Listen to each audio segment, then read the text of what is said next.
Allô le web! Nous sommes de retour pour une autre vidéo et cette fois-ci, ça va être un sujet assez sensible. Donc, on va décortiquer le mensonge. Si je décidais de mourir, personne ne s'en suiciderait. Donc, ça veut dire qu'on va décortiquer ensemble le suicide. Donc, comme introduction, ce que je voulais amener comme point, c'est prends un moment, don't scroll, prends le temps de décortiquer parce que je pense que il y a plusieurs personnes qui vivent avec des pensées suicidaires qui se demandent comment je fais pour m'en sortir. Qu'est-ce qui doit prendre place? C'est quoi le déclic que je dois avoir pour pouvoir vivre la liberté et la vie que Christ m'a promis? Et pourquoi aujourd'hui je me permets de faire cette vidéo-là? C'est parce que quand j'étais plus jeune, j'ai eu ces pensées suicidaires-là aussi très jeune, je pense vers 8 9 ans. La question que je posais tout le temps à Dieu, c'était ben, pourquoi je suis sur Terre? What's the point of living? C'était vraiment des grosses crises d'existence, des grosses questions existentielles que finalement Dieu a répondu beaucoup plus tard. Et pendant cette période-là où j'avais ces pensées-là aussi, je vivais beaucoup de rejet. Puis je me disais, mais tu sais quoi, s'il y a juste ma famille qui m'aime, ben, ça veut dire qu'il n'y a personne qui m'aime réellement. Donc, j'ai pas besoin de rester sur Terre. Donc, étape numéro 1, which is probably the most important, il faut que tu ailles chercher de l'aide. Je pense que souvent, on a l'aide d'un professionnel. On va voir un thérapeute, un psychologue, peu importe. Moi, j'ai passé presque 8 ans avec, en étant suivie par des thérapeutes ou des psychologues. Et c'était souvent à travers le programme étudiant. Donc, étant donné que j'étais étudiante, j'avais accès à quelques séances gratuites ou autres. Donc, les seules fois où j'ai vraiment payé, c'est pendant la pandémie. Mais tout le temps, moi, je suis toujours quelqu'un qui va mettre de l'avant. You have to get therapy. It helps. Surtout quand tu es en train de considérer de t'enlever la propre vie. Ça, c'est drapeau rouge, red flag, like you need help. Puis je pense que des fois, quand on est dans les milieux chrétiens, les gens vont se dire, ah ben, t'es chrétien, tu crois en Dieu, donc t'as pas besoin de la thérapie. No, you do need therapy. T'as pas besoin de te mettre dans des situations extrêmes pour te dire que non, mais moi je suis correct, il y a juste le Saint-Esprit et c'est tout. Dieu donne la capacité et la connaissance à d'autres personnes pour pouvoir t'aider pour te sortir du trou. Go get help. Ça, c'est numéro 1. Numéro 2, il te faut une révélation profonde de l'amour de Dieu parce que quand tu considères l'idée de t'enlever la propre vie, c'est que tu te dis que le sacrifice de Jésus was not worth it. Tu te dis, peu importe ce qui s'est passé, pour toi, c'est pas suffisant et que tu n'as pas assez d'amour pour toi-même pour rester en vie. Donc, c'est l'amour de Dieu qui nous permet d'avoir une meilleure estime de soi-même et c'est l'amour de Dieu qui nous donne l'espoir pour continuer à vivre. Donc, la révélation derrière ton existence passe avant tout par la découverte de ton Créateur. Donc, qu'est-ce que ça veut dire? Plus tu découvres le Seigneur, plus tu découvres son caractère, plus tu découvres son histoire, ses fardeaux, ce qui lui tient à cœur, plus tu vas vouloir, plus ça va te donner envie de rester en vie, plus ça va te donner envie de vivre les promesses qu'il a pour toi, et plus ça va te donner envie de vivre la vie en abondance qu'il a promis dans sa parole. Donc, ça passe par, je médite la parole, et petit à petit, la parole est vivante, donc elle me transforme de l'intérieur. Et ce qui est important aussi, c'est de voir, parce que Dieu nous promet que chaque personne a une mission à accomplir sur Terre. Chaque personne a des dons et des talents spécifiques, mais tu reçois la révélation de ce que tu dois faire, de ton purpose, de ta destinée, de ton appel, à travers la méditation et à travers ta relation avec le Seigneur. Donc, c'est des choses qui vont venir. Et ça, quand tu connais ta mission, tu as comme une raison de rester sur terre. Et tu te dis, OK, oui, ma souffrance en ce moment, c'est terrible, mais je sais que Dieu m'appelle à X, Y, Z et que j'ai quelque chose à offrir après à d'autres personnes. Donc, au début, j'avais dit que je me questionnais beaucoup par rapport à qu'est-ce que je dois faire sur Terre, pourquoi je suis là, c'est quoi le but derrière mon existence. Et c'est vraiment 20 ans plus tard, 20 ans ou presque 25 ans plus tard que je l'ai découvert. Je voulais revenir aux fois où la Bible elle mentionne le suicide. Donc, j'ai donné 3 conseils, 2 on va dire. Mais je veux revenir sur le fait que la Bible elle parle du suicide, puis par exemple avec Judas. Donc, on est dans Jean 13, verset 2. Pendant le souper, lorsque le diable avait déjà inspiré au cœur de Judas Iscariote, fils de Simon, le dessein de le livrer. Donc, ce qui s'est passé, c'est que Judas avait une porte ouverte dans son cœur qui a permis au diable de lui proposer ses pensées mensongères, de lui proposer cette idée de « Ok, mais tu vas devoir livrer Jésus. » Et effectivement, Judas a agi en fonction de ce qui l'avait été inspiré. Et on dit quelques versets plus tard que Judas a redonné l'argent et que les sacrificateurs étaient comme « Mais nous, on ne peut pas accepter l'argent du sang.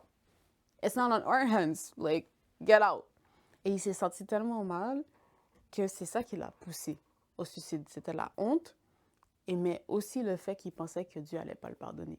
Il pensait qu'il était trop sale et indigne de pouvoir revenir devant le Seigneur et de demander pardon. Donc, ce que Judas a pensé, c'est, mais en fait, tout le monde me déteste, incluant Dieu, so there's no reason for me to stay alive. Mais ça, c'est un mensonge! We all know that's a lie! Donc, je veux vraiment que tu prennes conscience que si aujourd'hui tu décidais de passer à l'action, qui bénéficierait de ce suicide-là? Qui serait content? The enemy, of course!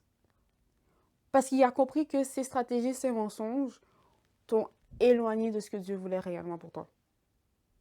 Donc, rester en vie, c'est aussi un combat spirituel. Puis quand j'étais plus jeune, ce qui m'a permis de rester et de continuer de persévérer, c'est que je savais, j'avais la forte conviction, dans mon cœur, je croyais de tout mon cœur que non seulement ça allait aller mieux, mais qu'il y avait un sens derrière tout ça. Je savais que ça allait s'améliorer, que tu ne restes pas dans le puits, dans le trou noir toute ta vie. It gets better. Et que Dieu est capable de donner un sens à ta souffrance, mais toi, tu dois le croire. Puis il faut se dire aussi qu'il te tend la main, mais c'est à toi de l'accepter également. Donc, on rentre à la fin. J'ai fait ma conclusion. Donc, aujourd'hui, je suis contente d'avoir choisi la vie parce que ça me permet de pouvoir témoigner de mes anciennes blessures, de mes anciens combats et de pouvoir apporter l'espoir à d'autres personnes qui n'ont peut-être pas envie de continuer. Donc, j'espère que ça te donne le goût de choisir la vie et de choisir Dieu. Donc, on va faire 2 prières. On est rendu à la fin de la vidéo.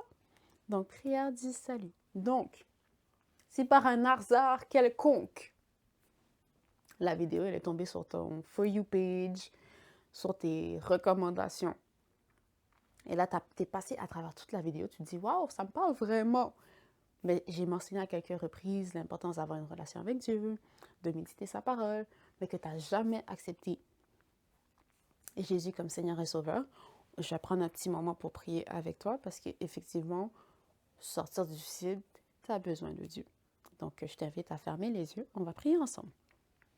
Donc, Seigneur Jésus, viens dans ma vie. Pardonne-moi, pardonne mes offenses, mes péchés.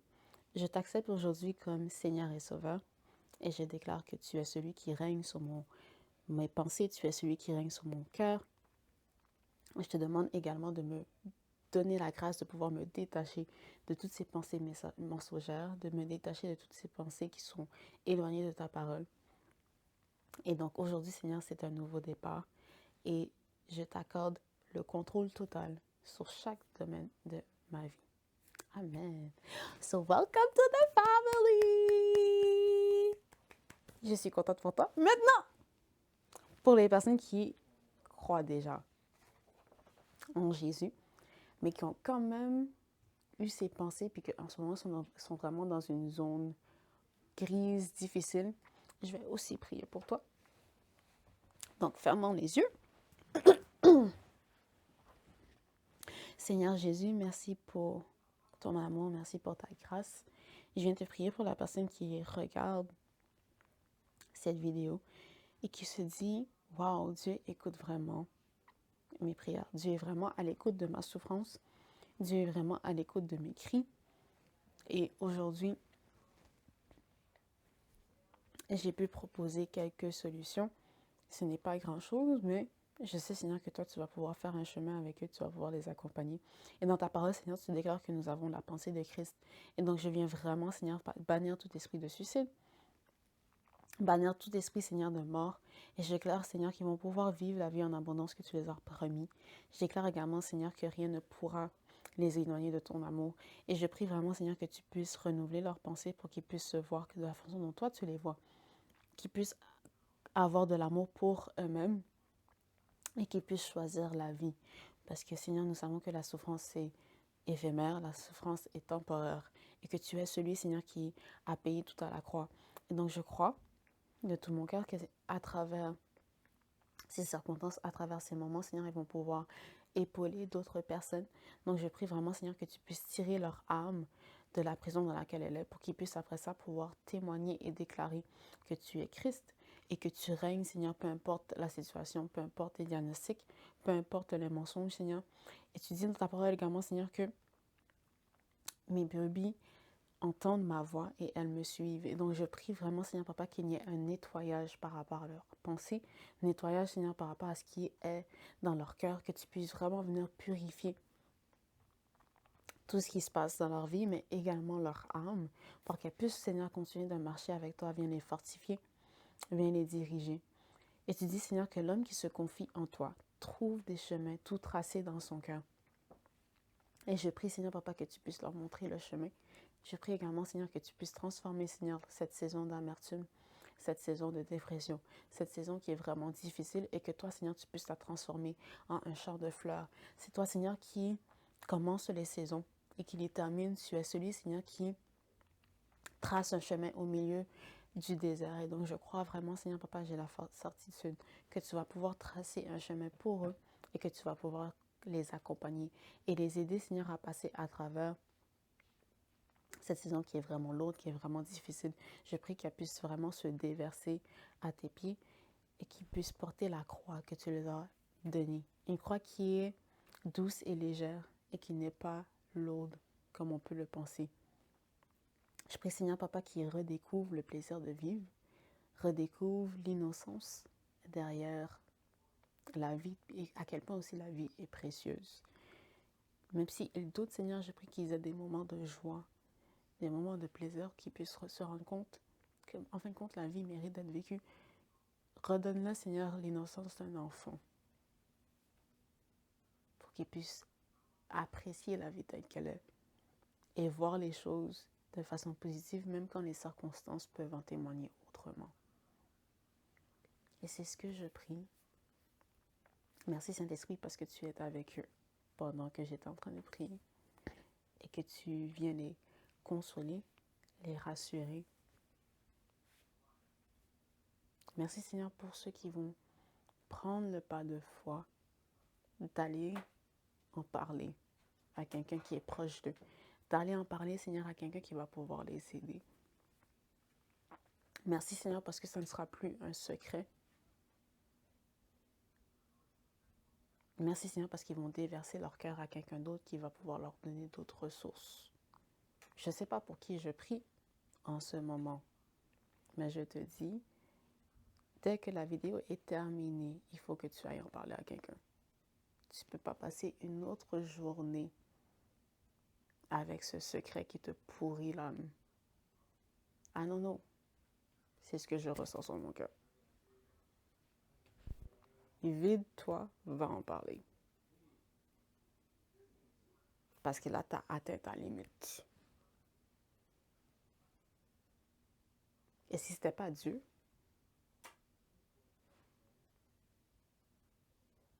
tu ne serais pas là aujourd'hui. Donc, je prie vraiment, Seigneur, que ton amour puisse envahir la pièce dans laquelle la personne est et qu'il y ait des délivrances qui prennent place. Et vraiment, Seigneur, que les chaînes que l'ennemi a tissées autour de ces personnes-là, des chaînes d'isolement, de doute, de manque de confiance en soi, soient vraiment brisées dans le nom de Jésus. Et je déclare la liberté, non seulement au niveau des pensées, mais au niveau du cœur, au niveau de leur âme, au niveau de leur corps.